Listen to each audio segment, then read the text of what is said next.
अस्सलाम वालेकुम, मैं हूं रफ़ीक बलोच। आप देख रहे हैं रफ़ीक बलोच ऑफिशियल यूट्यूब चैनल। तो दोस्तों, आजकल मुल्क में अपोजिशन काफ़ी मुतहरक हो गई है और अपोजिशन ये बार बार ऐलानात कर रही है और उनके दावे कर रही है कि जो हुकूमत जो है ना वो जाने वाली है और अदम दमाद के ज़रिए हम पंजाब की हुकूमत को भी हटाएंगे, वज़ीर आज़म को भी हटाएंगे, स्पीकर को भी हटाएंगे और चेयरमैन सेनेट को भी हटाएंगे। इस बारे में जो है ना अपोजिशन की जो मुशावरत जो है ना वो चल रही है। कहाँ तक ये सदाकत है? क्या ये दावे अपोजिशन के साबका दावों की तरह हैं या इनमें कोई जो है ना नई बात है या इसको संजीदगी से हम ले सकते हैं? तो आज की वीडियो में इसका तज्जिया करते हैं कि इसमें हकीकत क्या है। क्या हुकूमत को वाकई खतरा है? क्या हुकूमत वाकई जाने वाली है? क्या हुकूमत के इत्तेहादी वाकई छोड़ रहे हैं? तो अब मैं इसकी वीडियो में जो है ना वो तज्जिया करने की कुछ ऐसे वाक़यात हैं, कुछ ऐसी मुलाकातें हैं, कुछ ऐसी जो है ना वो लिंक हैं, वो हम जोड़ के कोशिश करते हैं, समझने की कोशिश करते हैं। तो दोस्तों, आप इस कुछ अरसे पहले आपको पता ही होगा कि नवाज शरीफ की पार्टी नून लीग हो या जरदारी हो, ये आपस में एक दूसरे से इनका जो जब चेयरमैन सेनेट का इलेक्शन हुआ, उसके बाद कायदे हिज़्ब इख्तिलाफ का इलेक्शन हुआ, तो उसमें इनकी दूरियां पैदा हो गई। इवन मौलाना फजलुर रहमान साहब की भी दूरियां पैदा हो गई। लेकिन फिर हुआ ये कि अब जो है ना आपने देखा होगा कि जो जरदारी साहब हैं वो वहाँ इस्लामाबाद या कराची से मॉडल टाउन पहुँचे, वहाँ उन्होंने शहबाज शरीफ से मुलाकात की। इसी तरह मौलाना फजलुर रहमान साहब गए, मौलाना फजलुर रहमान साहब के पास जरदारी साहब आए, शहबाज शरीफ आए। इसी तरह शहबाज शरीफ जो है ना और वफ्द के हमरा परवेज इलाही के घर गए। एक अरसे के बाद जो है ना वो 14 साल के बाद उनके घर गए, वहाँ उनसे मुलाकात की और इतलात ये हैं कि जहांगीर तरीन से भी जो है ना वो खुफिया मुलाकातें शहबाज शरीफ की हुई हैं।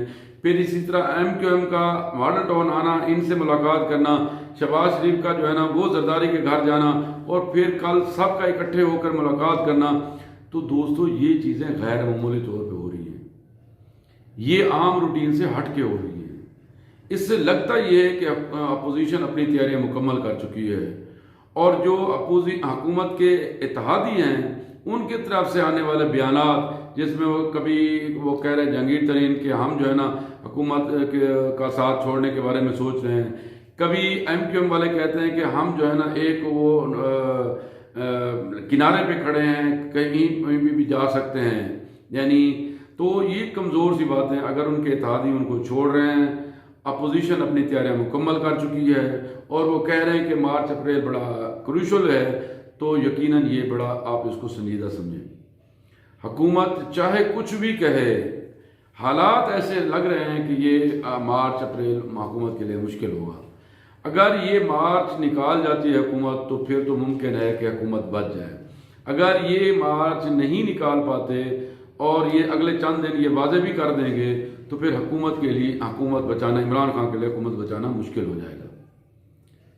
लेकिन किसी भी लिहाज से अवाम तंग है महंगाई की वजह से।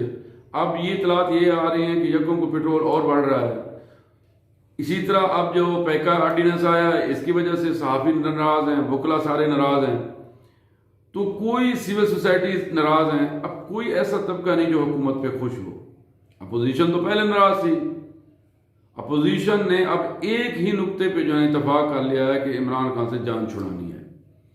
तो लगता यही है कि जो तैयारियां अपोजिशन दिखा रही है, जो मुलाकातें अपोजिशन की हो रही हैं, जो कॉन्फिडेंस अपोजिशन के अंदर आ रहा है, जो ये खबरें आ रही हैं कि PTI के अरकान जो है ना वो राब्ता कर रहे हैं अपोजिशन के साथ, तो हो सकता है तो एतमाद कामयाब हो।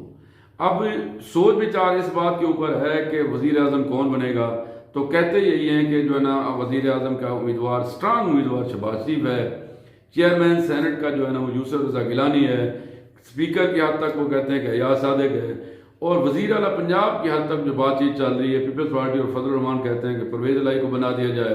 नून लीग को इस बारे में जो है ना वो बहरहाल कुछ तहफ़्फ़ुज़ात हैं, हतमी फैसला नवाज शरीफ करेंगे। अब देखें ये कहाँ तक कामयाब होते हैं। मुझे ऐसे लगता है कि अपोजिशन ने तैयारी मुकम्मल कर ली है, हो सकता है अपनी तादाद भी पूरी कर ली हो। تو صرف میکنزم کے اوپر جو ہے نا آپ ان کی بات چیت چل رہی ہے، یہ کتنے دیر کے لیے حکومت ہوگی، آیا یہ لمٹ پوری کرے گی یا نہیں۔